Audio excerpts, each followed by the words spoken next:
Ó, vamos conversar com a Karina, que é a diretora de ação social aqui do município de Piraju. Ela é um dos membros do Polo Covid-19, inclusive aconselhando as cidades da região, né?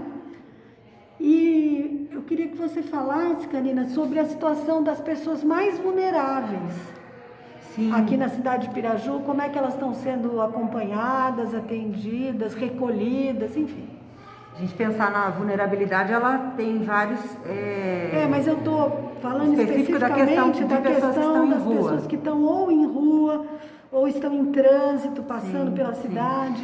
Essa é uma preocupação nossa já no cotidiano, né, do nosso trabalho. Se a gente for pensar, a população em situação de rua, trânsito, ou que tem essa perda de vínculo familiar e acaba havendo a necessidade de um acolhimento, por exemplo, em uma das nossas casas de apoio, esse é o trabalho um dos trabalhos mais complexos da assistência, que é atendido através do CREAS, que é o Centro de Referência Especializado da Assistência Social. Essa questão de população de rua no momento da pandemia aumenta muito mais a nossa preocupação e a nossa voltar para essa ação em razão dos riscos de transmissibilidade.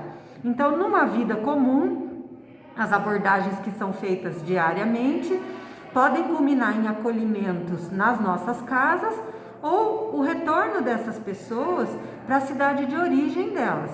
Muitas vezes, as pessoas que têm já esse costume, esse hábito, ou que estão nessa vida, talvez não por escolha, ou enfim, por inúmeras razões, nessa vida de trânsito, passam por Piraju, passam pelos municípios e eles querem fazer a passagem, continuar seguindo o seu trânsito para chegar em algum local. Às vezes é retornar à família, às vezes é ir para um centro maior, enfim, né? Esse é o caminho.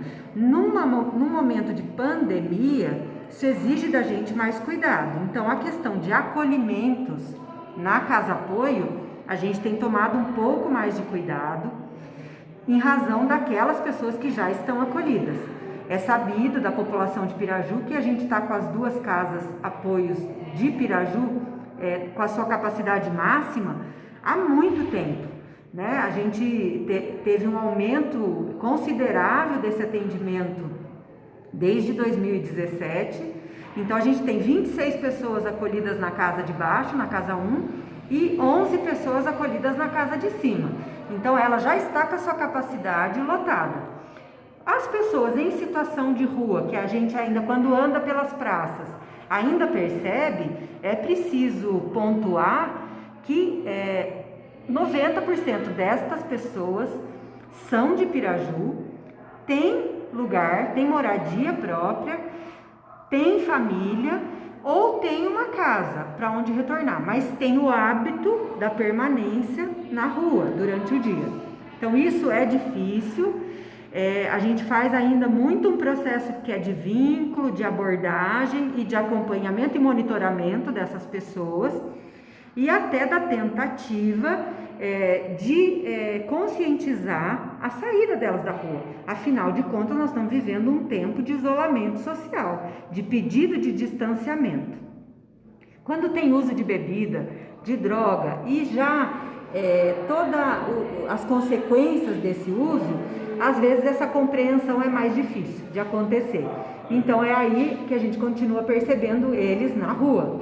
Né? Mas é esse trabalho que eu digo hoje que a gente faz, é o monitoramento, encaminhamento quando é possível para algum tipo de atendimento específico ao qual eles tenham necessidade e aceitem, e principalmente quando a gente está pensando naqueles 10% que é o trânsito que ainda continua acontecendo, e uma passagem por aqui, a gente promover esse cuidado de que ela consiga continuar e chegue ao seu destino. Sim, isso continua. Embora também é fato que houve uma diminuição do número de horários disponíveis de ônibus para que a gente possa fazer esse atendimento, né, em razão da pandemia também. E que conselho você dá, por exemplo, para a população,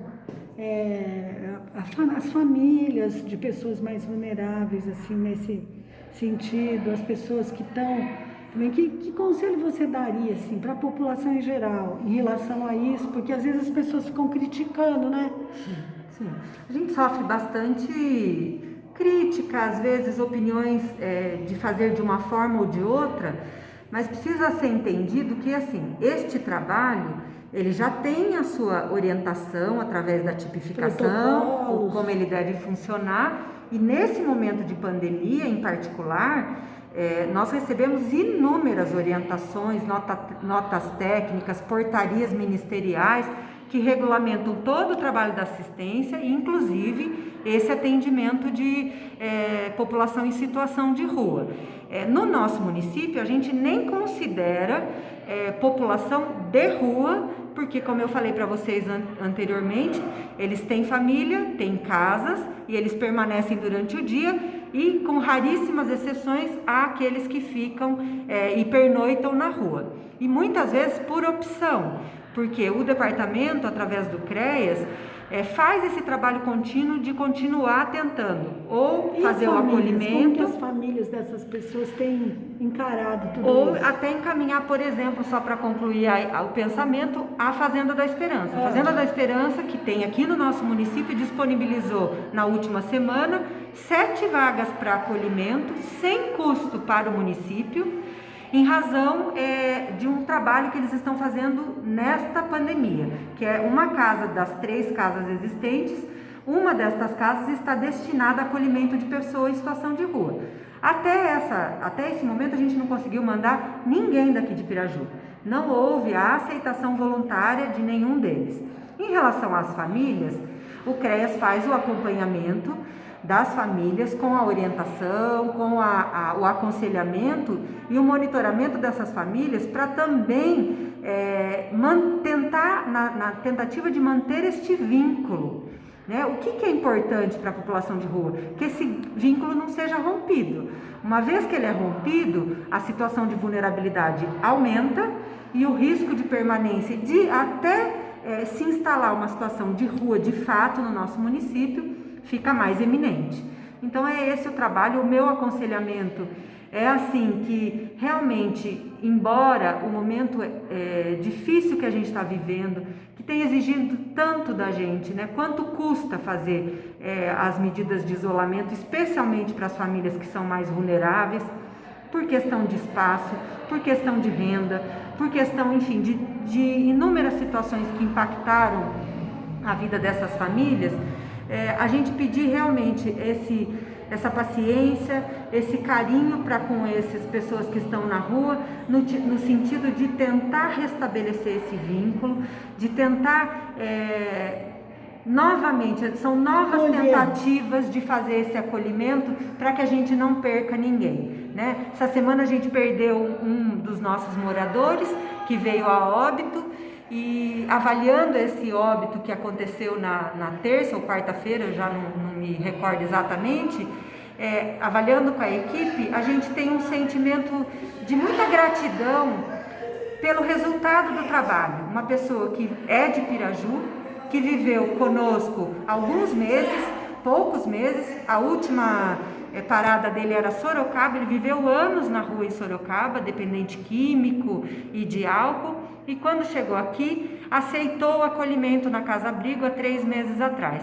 Então ele foi cuidado com dignidade, dentro das necessidades que ele tinha. Ele teve o diagnóstico da doença que ele tinha, que foi o que gerou, né, que causou o óbito dele, mas ele foi atendido com dignidade pela equipe, foi acolhido dentro da Casa Apoio pelos demais moradores que lá são acolhidos, e teve esse óbito com dignidade. Então é esse o trabalho, né? Então a gente fica satisfeito com isso.